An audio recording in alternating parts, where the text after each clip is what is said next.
Now, the rest of the story. Karen Prendergast was a girl with a dream. Since she was 13, all she ever wanted to do was fly. When she was old enough to drive a car, Karen would visit the airports near her Rhode Island hometown. Just go out by herself, spend all Sunday watching the planes take off and land. Someday, she promised herself, someday she would be on one of those planes, behind the controls, flying. Karen even gathered information from the flight schools at the airports she visited, and yet as Karen matured, more practical considerations interfered with her fantasies. College in Providence proved expensive.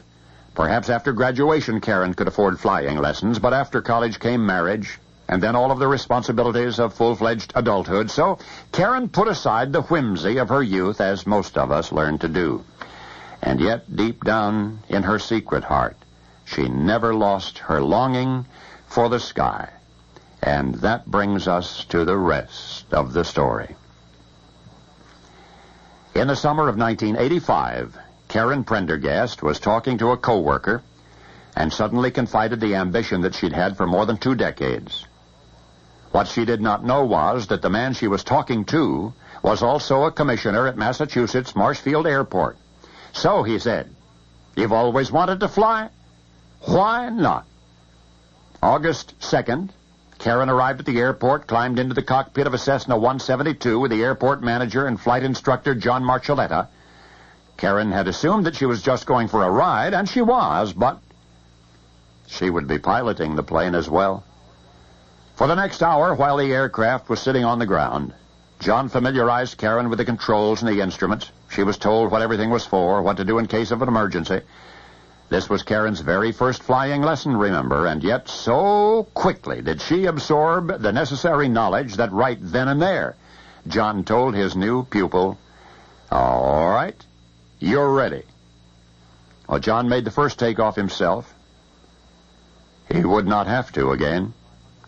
At 2,500 feet, John turned over the controls to Karen, and she flew. From Marshfield to Provincetown to Nantucket to the coast, occasionally making lazy circles in the summer sky. Beneath her, busy specks of people and cars and boats passed, and yet aloft, midst the puffy cumulus clouds, Karen cared little for the world that she had left behind. She handled the plane brilliantly, as though she had always flown. So competently, in fact, that John invited her to land the aircraft herself. Coached step by her instructor, Karen did. And thus did a 36-year-old woman's fondest dream come real one day. And it's still coming true. Each subsequent flight, Karen has performed all procedures, including takeoffs. She would never be earthbound again.